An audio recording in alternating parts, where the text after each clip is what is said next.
जय गुरुदेव। प्रणाम सभी को। निरोग जीवन के महत्वपूर्ण सूत्र अध्याय 5 लास्ट टॉपिक में हमने पढ़ा कि जीवन विकास के लिए उपयुक्त आहार जरूरी है। हम कुछ भी खा लें सिर्फ पेट भरने के लिए तो उससे हमारा जीवन का विकास नहीं हो पाएगा। हमें पर्याप्त मात्रा में विटामिन और मिनरल्स नहीं मिल पाएंगे, इसलिए उपयुक्त आहार करना आवश्यक है।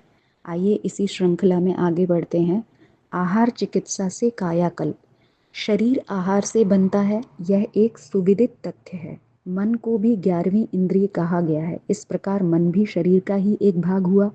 इस प्रकार आहार का स्तर जैसा भी होगा, शरीरगत स्वास्थ्य एवं संतुलन भी उससे प्रभावित होगा।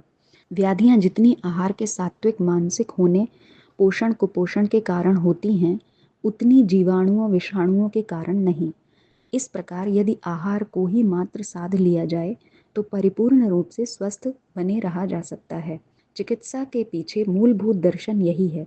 तरह तरह के सम्मिश्रणों से बचकर यदि एक समग्र आहार व्यक्ति विशेष के लिए सुझाया जा सके तो मल शोधन और बलवर्धन संभव है। इस संबंध में जानकारी का अभाव ही भ्रांतियों को जन्म देता है। यदि ये भ्रांतियां मिटाई जा सकें तो स्वास्थ्य के क्षेत्र में एक क्रांति संभव है। आत्मिक प्रगति का विचार करते ही सर्वप्रथम आहार साधना की बात सामने आती है। स्वाध्याय सत्संग कथा कीर्तन धर्मानुष्ठानों की तरह आहार में सात्विकता सदाशयता के समावेश को आहार कल्प को भी आध्यात्मिक उत्कर्ष के अनिवार्य आधारों में सम्मिलित किया गया है।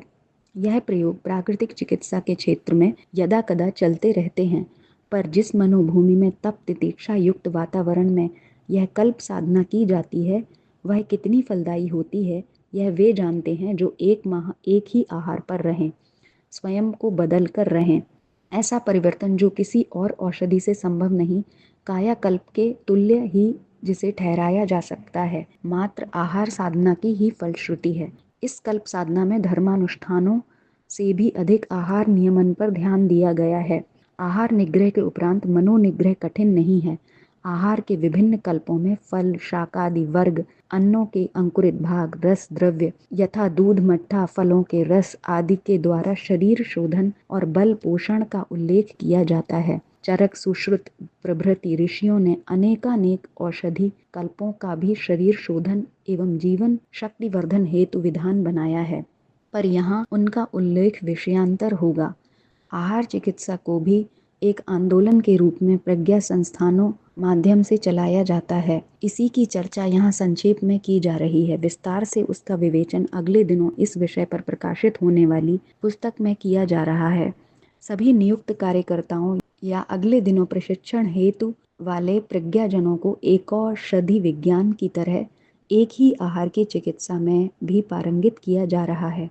आहार चिकित्सा में प्रमुख सिद्धांत एक ही है, भांति भांति के मिश्रणों से बचा जाए, प्राकृतिक आहार को ही साधक की प्रकृति के अनुरूप दिया जाए।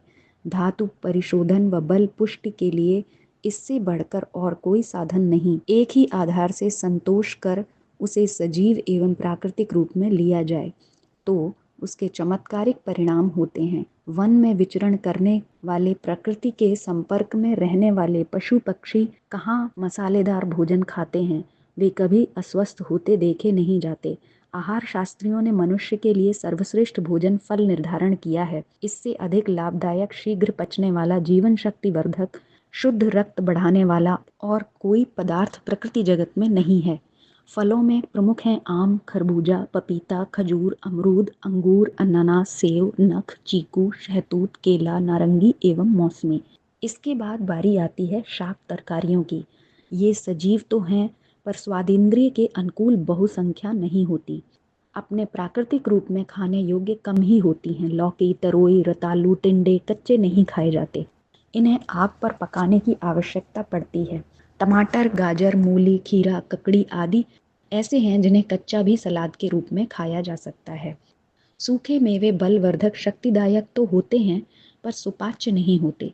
पाचन में गरिष्ठ और सबके लिए सुलभ न होने के कारण इन्हें खाया जाना अपनी चिकित्सा पद्धति के अनुसार उचित नहीं है। दूसरे परिपूर्ण आहार होते हुए भी किसी एक पर पूरी तरह रहना शरीर विज्ञान की दृष्टि से भी संगति युक्त नहीं है।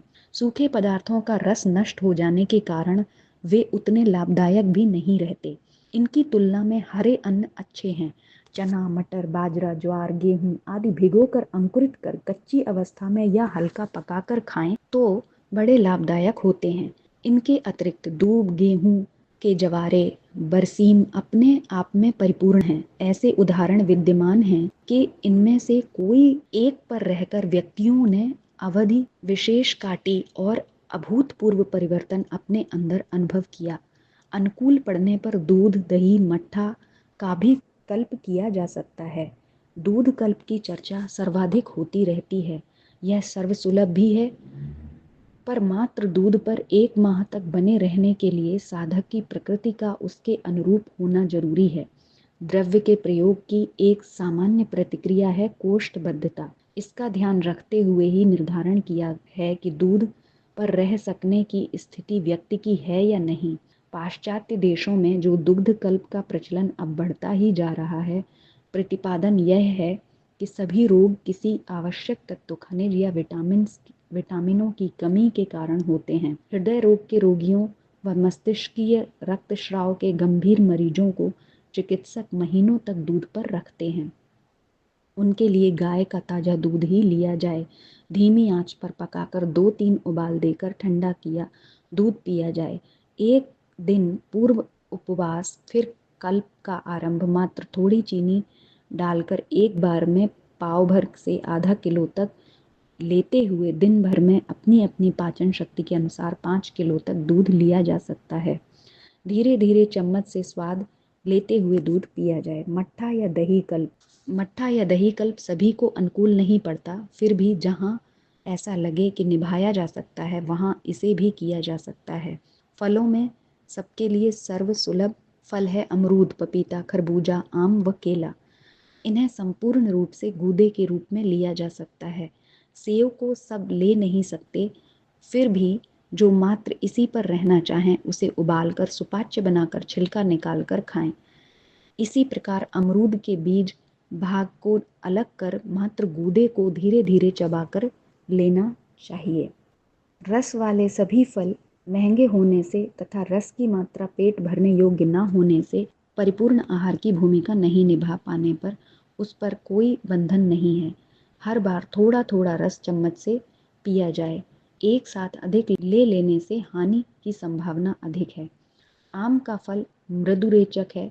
आमाशय व आंतों की सफाई, रक्त शोधक व बलवर्धक के लिए इसे श्रेष्ठतम माना जाता है। फल मौसम के अनुकूल चुने जाएं व पूरी तैयारी के साथ शरीर शोधन की यह तपश्चर्या की जाए। बथुआ, पालक, मेथी, चौलाई, लौकी, तरोई, ककड़ी, खीरा ऐसी तरकारियां हैं जिन्हें उबाल कर लेने पर तथा स्वाद के लिए ऊपर से नमक आदि कम से कम प्रयुक्त करने पर ये शरीर शोधन में महत्वपूर्ण भूमिका निभाती हैं। ये सब्जियां अपने आप में समग्र हैं।